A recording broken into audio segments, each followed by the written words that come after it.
Joining us now, our man in the Middle East, Eddie Yeranian. Eddie Yeranian, a veteran CBS radio correspondent. He's been with the John Fredericks Show forever, since we started, 7 months and 7 years, 7 months, 7 days, whatever it is that Den says. And also Eddie Yeranian, a veteran with the Voice of America, and he's been in Cairo for some time, and he really knows what's going on in the Middle East, so he's our guy. And we always love getting his perspectives every week. Eddie, great to have you, man. Thank you, John. We're having serious problems with the internet this morning, and I'm using my phone's hotspot in case I bleep in and bleep out. Well, you sound pretty good, though, Ed, for a hotspot coming from Cairo, Egypt. You sound very, very good. I assume you're in Cairo today? Yeah. Yeah, you're sounding excellent. Now, we're going back and forth here with the Iranian foreign minister coming to New York last week. He had a series of interviews, and the Iranians, in the meantime, holding a British vessel. They're just holding it, and they're saying that, look, the vessel went into their waters, and so they have a right to it. The Brits, going through a change in government, have not really reacted to this. What are they going to do? I think the Omani foreign minister was trying to work out some sort of deal. He was in Tehran on Saturday. The Brits usually, not only the Brits, we do as well, use Oman as an intermediary. Nothing seems to have come out of it. And I think the deal would be to trade the Iranian tanker that was stopped off of Gibraltar for the ships, British oil tankers, I think there are two actually, that have been held by the Revolutionary Guard for about a week, I guess. Mm-hmm. So I think there is a possible deal there. Perhaps no one wants to make the first move because it involves conceding, letting the other side score points. And there was also a meeting in Vienna to, at least it was billed as, quote, trying to save the nuclear deal, the JCPOA from 2015. I don't think they got anywhere there either. And many reports that the Iranian economy is tanking and that they're selling even less oil than they were selling a few months ago. So I see that President Trump his strategy seems to be working, assuming we don't get into a conflict somewhere in the meantime. What's the end game?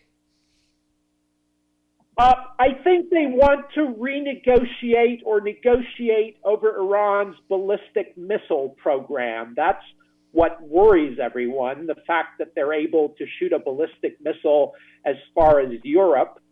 They also lie about the range of their missiles. They call what is actually a long-range missile a medium-range missile. That was not included, the ballistic missiles, in the 2015 agreement. The Israelis are very upset about the ballistic missile program. I don't know that the U.S. Should be doing the bidding of the Israelis, but they're not the only ones who are upset about it. A lot of NATO allies don't like the thought that Iranian missiles can hit southern Europe either. Let's shift here and go to the president's Middle Eastern Palestinian-Israeli peace plan. Jared Kushner and Greenblatt, his emissary, trying to get the Palestinians to the table. How do you do a peace plan without getting one of the parties involved to even talk to you? I fail to see the logic here. I mean, they say they've got $50 billion investment going into Palestine. None of that money has been committed. But how do you have a peace plan if you can't get one of the parties to the table to even have a dialogue with you? Well, here's the problem, and it's been a problem, I guess, since 1947 when Palestine, the UN divided Palestine. You've got powers that are supporting the Palestinians and powers that are supporting the Israelis and powers supporting one Palestinian faction and powers supporting the other Palestinian faction, that is Hamas. So nobody wants to allow a deal to go through unless their side comes out on top. So, for instance, despite the fact that the Palestinians have their own reasons for wanting to boycott this deal, you've got the Arab powers like Saudi Arabia, the UAE, and Bahrain on one side, or on the other side, and the Turks, they're their close allies, who are supporting Hamas.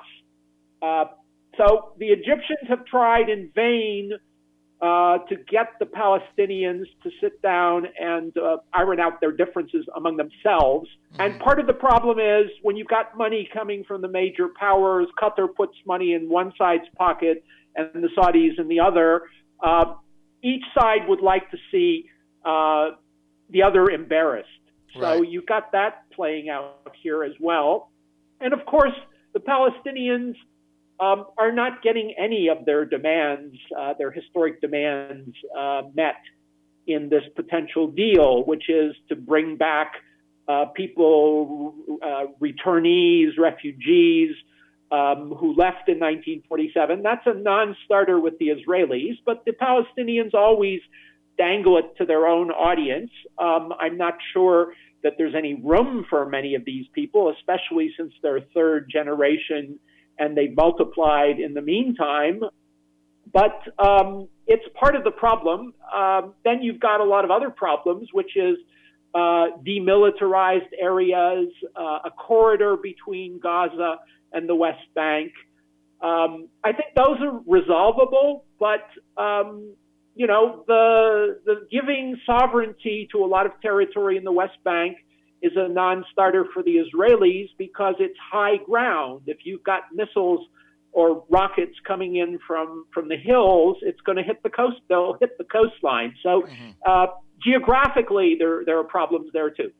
John Fredericks Radio Network back. Eddie Yeranian with us live, Cairo, a man in the Middle East. Eddie, Khalid Sheikh Mohammed, the accused al-Qaeda mastermind of the September 11th attacks, by the same one that's Ilhan Omar said some people did some things, just want to throw that in, has indicated a willingness to cooperate in a lawsuit filed by victims seeking damages directly from the Saudi government, from KSA, if the U.S. decides not to seek the death penalty against him.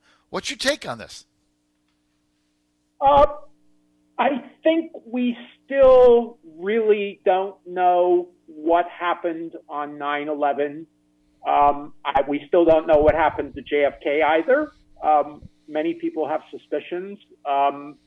Without going into conspiracy theories, what I would say is the Saudi intel chief, Prince Bandar bin Sultan, was reputed to be very close to the Bush family.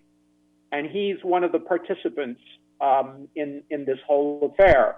So I find it, in my own mind, difficult to imagine that he would have done this without the Bushes, someone in the Bush family, knowing about it.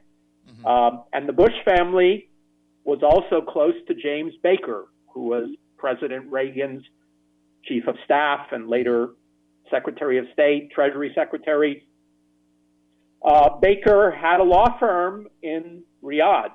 Very few American law firms are allowed to operate in Riyadh.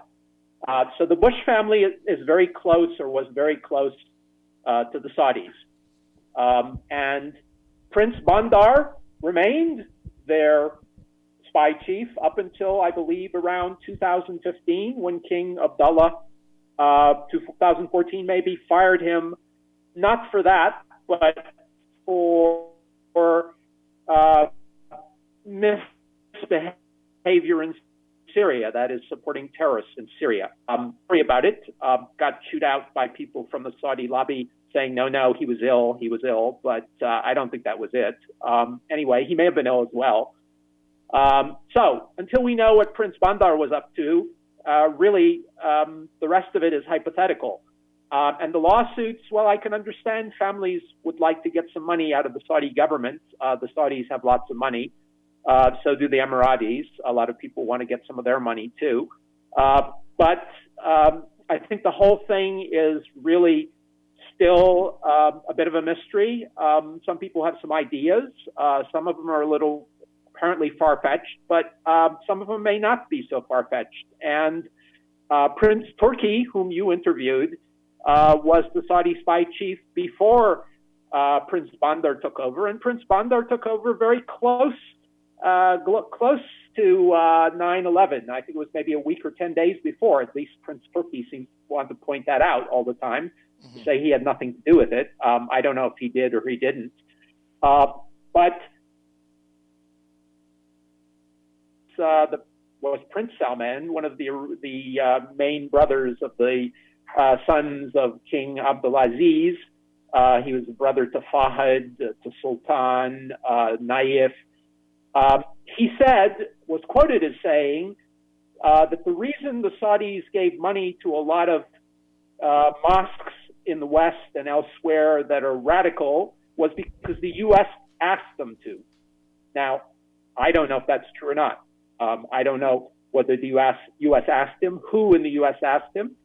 But you do have Hillary Clinton on tape at the hearing in 2013 before President Obama was supposed to bomb Syria. That's Labor Day. I listened to those hearings.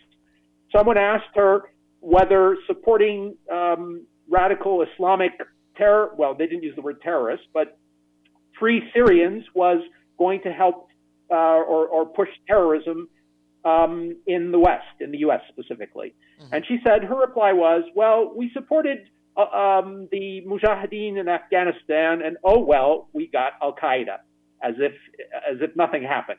Mm-hmm. So I think that was the attitude towards a lot of people in the West. And I think you have Brzezinski, who wrote a book saying that we should be deliberately stirring up trouble in the Middle East in order to control the chessboard. I think that was his argument. Mm-hmm. So God only knows what people behind the scenes were doing. God only knows what happened at 9/11. I really don't know, but I think it's a lot murkier than we might think. And until we know all the facts, if we ever do, it's difficult to say what the exact responsibility of the Saudi government is. Is this lawsuit going anywhere?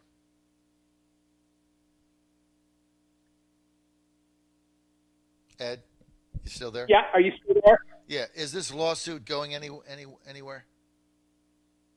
Well, I think the U.S. judicial system goes places whether you want it or not. So that's right. I think it will probably go somewhere, but maybe not to a final conclusion because they don't have all the information they would need and they might never get it.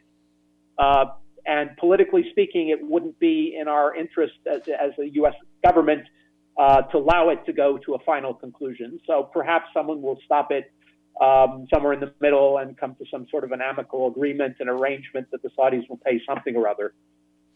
All right, John Fredericks Radio Network. We're out of time. Ed Yeranian live in Cairo. Ed, thanks for being with us. I really appreciate it.